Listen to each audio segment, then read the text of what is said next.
네, 안녕하세요. 성북 주민 여러분, 서울시 의원 최정순입니다. 이 더운 여름에 어찌 지내십니까? 오늘도 36도랍니다. 오늘 중복더위에 너무 힘드신데요. 복대 삼계탕 하나 드시고 피로를 좀 더위를 물리치시기 바랍니다. 저는 요즘에 굉장히 고민하고 있는 것 중에 우리나라 음식 문화를 어떻게 하면 음식 찌꺼기를 더 줄일 수 있을까, 이런 고민을 하고 있습니다.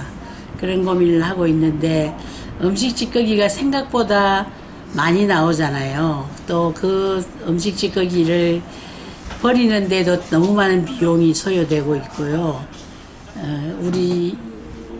우리도 1년에 서울시만 해도 8천억을 버리는 데 쓰는 비용인데요. 저는 이 가정에서 가장 많이 나오는 이 음식 쓰레기를 어떻게 하면 줄일 수 있을까를 요즘 생각해 보면서 요즘에 생각해낸 아이디어가 몇 개 있어요. 제가 좀 변한 게 있어요. 저는 요즘에 수박을 안 먹으려고 그래요. 또 참외도 안 먹으려고 그래요. 껍질이 많이 나오는 거는 그 음식물 쓰레기가 너무 많아지니까 가능하면 음식물 쓰레기가 나오지 않는 과일을 먹기 위해서 제철 과일을 많이 먹으려고 합니다.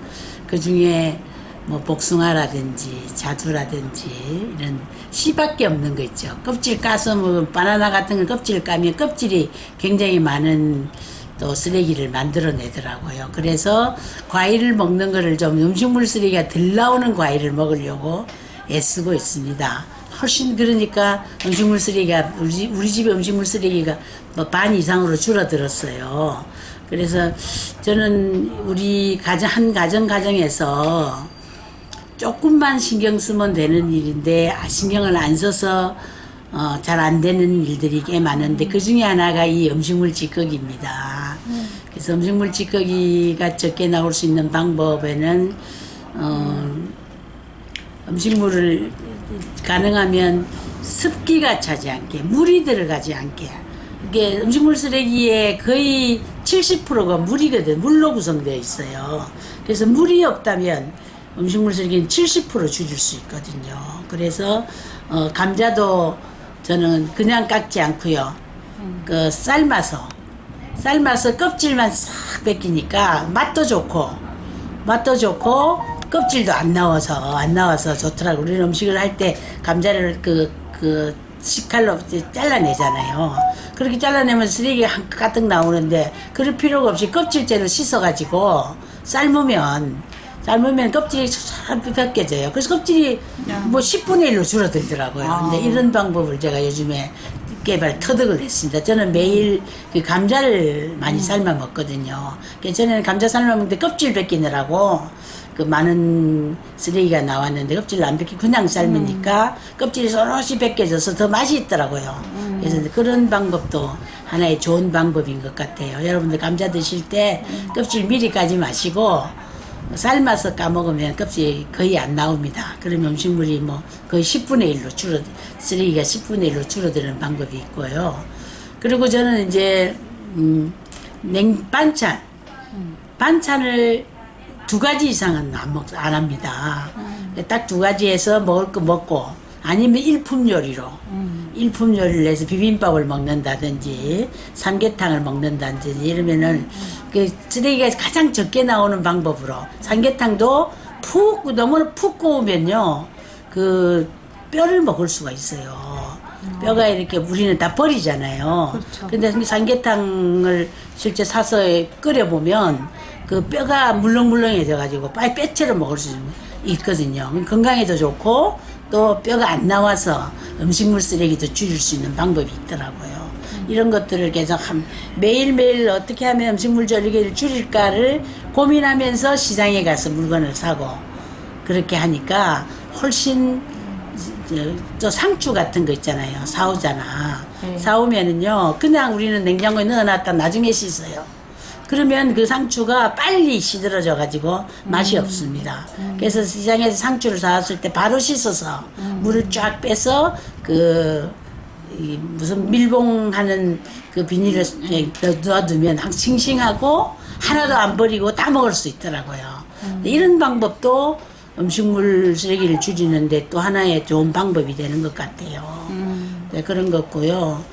저는 이제 요즘에 진짜 많이 나오는 제철 음식, 제철 과일이 복숭아, 자두, 요즘 많이 나오더라고요. 그거 먹으면 씨만 있잖아요. 그 씨는 음식물 쓰레기가 아니고 생활 쓰레기예요. 생활 쓰레기로 버리면 음식물 쓰레기가 많이 줄어들고, 그리고 습기가 하나도 안 생기고 벌레가 안 생기고, 요즘에 여름이어서 조금만 어떻게 바나나 껍질 잠깐만 내버려두면 벌써 날파리가 날아들어서 벌레가 생기면서 집을 지저분하게 불안하게 하거든요. 근데 그런 것들을 안 하고 정말 마른 것만 버리면, 마른 것만 버리면 벌레가 안 따라오더라고요. 그리고 음식물 쓰레기를 집에다가 이렇게 많이 모아놨다가 버리려고 하면 그게 벌레도 생기고 또 그 은폐수도 많이 생겨요. 그러니까 조금 모일 때, 물 없이 조금씩 모일 때 조금씩 빨리빨리 버려주는 거. 그 집에다가 쌓아놓지 않고, 뭐 우리는 통에 가득 차면 버리려고 하잖아요. 통에 차기 전에 마른 대로 조금씩 생길 때 조금씩 버리기 시작하면 제가 보기엔 음식물 거의 한 10분의 1 되는 것 같아요.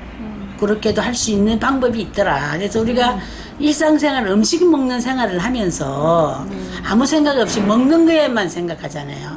근데 버릴 거를 생각하면서 먹기 시작하면 먹는 생활이 바뀔 수가 있어요. 이걸 먹고 버리게 되는 게 너무 많다 그러면 그걸 안 먹도록 하고, 특히 음식물 배달해서 먹는 음식, 치킨 같은 거 시켜 먹으면 치킨 뼈가 가득 나오잖아요. 또 뭡니까? 족발이죠, 족발. 정말 족발은요, 위에만 살이 있고 밑에는 큰 뼈가 있잖아요. 그 뼈가 나오는 거예요. 그러면 먹은 건 조금밖에 안 되는데 버리는 건 반쯤 된단 말이에요. 그래서 이런 음식들은 조금, 그렇지 않은 것으로 사 먹고, 뼈 없는 것으로 먹고, 치킨을 먹더라도 뼈 없는 걸 많이 먹고, 족발 같은 거는 좀 뼈 말고 살만 사서 먹는 이런 메뉴가 만약에 음식물 쓰레기라는 관점에서 바라보기 시작하면 음식이 바뀔 수 있다는 거죠. 쓰레기가 안 나오도록 음식을 만드는 거. 그래서 제가 뼈 없는 치킨 같은 건 아주 좋죠. 버릴 게 하나도 없으니까. 근데 이제 거기에 딸려오는 부속품들이 너무 많아요. 찍어 먹는 것도 남고, 그 다음에 무도 남고, 너무 남기는 게 많아서 그게 다 쓰레기로 가야 되잖아요. 그래서 이런 것들도 지금 이제 음식 배달하는 데도 이런 문제를 좀 더 제기를 해서 음식에서 쓰레기가 나오지 않는 방법을 찾는 거, 이런 관점을 가지는 거. 우리 주부님들이 집에서 음식물 쓰레기를 안 나오게 해야겠다고 생각하면서 방법을 찾아보면 여러 개가 많아요. 음식물 파껍질 얼마나 많아요, 그죠? 양파 껍질 얼마나 많아요, 그죠? 이런 것들 양파 껍질도 재활용할 수 있잖아요. 다시 물 낼 때 쓸 수 있고, 양파 껍질이요. 파도 다시 물 낼 때 쓸 수 있거든요. 이런 방법으로 우리가 버리는 걸 예사로 생각하지 말고 이 버리는 것이 가서 나중에 우리 입으로 다시 돌아올 때 굉장히 부담으로 온다는 것. 그 다음에 이거를 버리면서 수많은 CO2를 유발한다는 것. 사실 2030년에 우리나라 CO2 제로 하겠다고 정부에서 선언을 했거든요. 선언을 했지만 실제 우리 생활이 바뀌지 않으면 CO2를 줄이기가 어렵습니다. 물론 CO2를 줄이는 방법에는 자동차를 많이 안 타고요. 전철을 많이 타고 또 많이 걸어 다니는 게 굉장히 기본이죠. 전철 타면 돈 안 들어 좋고요. 돈 조금 들고요. 걸어 다니면 건강 좋아져서 좋고요. 그래서 이 두 가지가 그렇게 좋은데 자가용을 많이 운영하는 사람들이 가능하면 좀 걸을 수 있도록, 또 걷는 게 힘들면 자전거를 타도록, 이렇게 생활이 바뀌어야 우리가 CO2도 없는 2030년에 정말 CO2가 없는 그런 데를 살아갈 수 있습니다. 그래서 CO2가 안 나오는 생활, 음식 찌꺼기가 안 나오는 생활, 그 다음에 또 하나는 뭐가 있냐면 집에 우리가 많이 간직하고 있는 이 재활용 제품들이 굉장히 많이 있잖아요. 근데 그거를 버리면 쓰레기가 되지만 나눠 쓰면 그거는 보물이 돼요. 저도 집에 조그마한 인형 2개 아나바다 장터에서 500원 주고 2개를 사왔는데요. 그 인형이 있으니까 너무 재밌는 거예요. 그런데 그것을 그냥 버린다고 생각하면 그게 얼마나 CO2를 유발하고 또 쓰레기를 한정판으로 만들고 이렇게 되잖아요. 그래서 저는 나눠 쓴 거, 그 다음에 음식물 쓰레기 안 버리는 거, 시장 가서 음식물 쓰레기 안 나오는 음식만 사오는 거, 또 그런 것만 먹는 거, 그런 거를 개발해 줘야 된다. 그런 생각을 좀 많이 갖고 있고요. 그래서 매일마다 출근을 할 때나 퇴근을 할 때 저는 이런 생각을, 내가 CO2를 얼마나 발생시키는가. 이게 버스를 탔을 때 CO2가 또 얼마가 나오는가.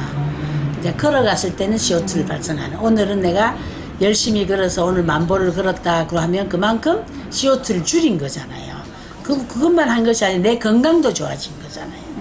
그래서 이 생활 습관을 과거에는 많이 먹고 많이 버리고 자가용 많이 타고 이런 것이 우리가 그동안 소비 많이 하고 이게 이제 그동안에 우리의 생활이었다면 이제는 소비도 줄이고 자동차도 안 타고 걷고 전철 타고 그리고 음식물 쓰레기 안 나는 음식 먹고 이러면 지구가 좀 편안해지지 않겠어요? 우리 서울시도 우리 성북구에 나는 음식물 쓰레기도요 버릴 데가 없어서 우리 서울에서 못 버리고 지방으로 갖다 버려요. 이렇게 갖다 버리는 이게 우리 서울시의 음식물 쓰레기 30%만 우리 서울시 시설에서 소화할 수 있고 70%는 소화를 못 해요. 그만큼 우리가 많이 먹고 많이 버린다는 얘기죠. 그래서 저는 또 소식 좋잖아요. 적게 먹고 저도 이제 몸이 좀 불러서 적게 먹고 적게 버리는 운동을 하려고 하지만 쉽지가 않아요. 이 식욕이라는 게 또 쉽지가 않더라고요. 먹고 싶은 게 많은데. 근데 먹고 싶은 게 많더라도 버리지 않고 먹는 거. 버리지 않고 먹는 방법을 찾는 게 굉장히 중요한 것 같다.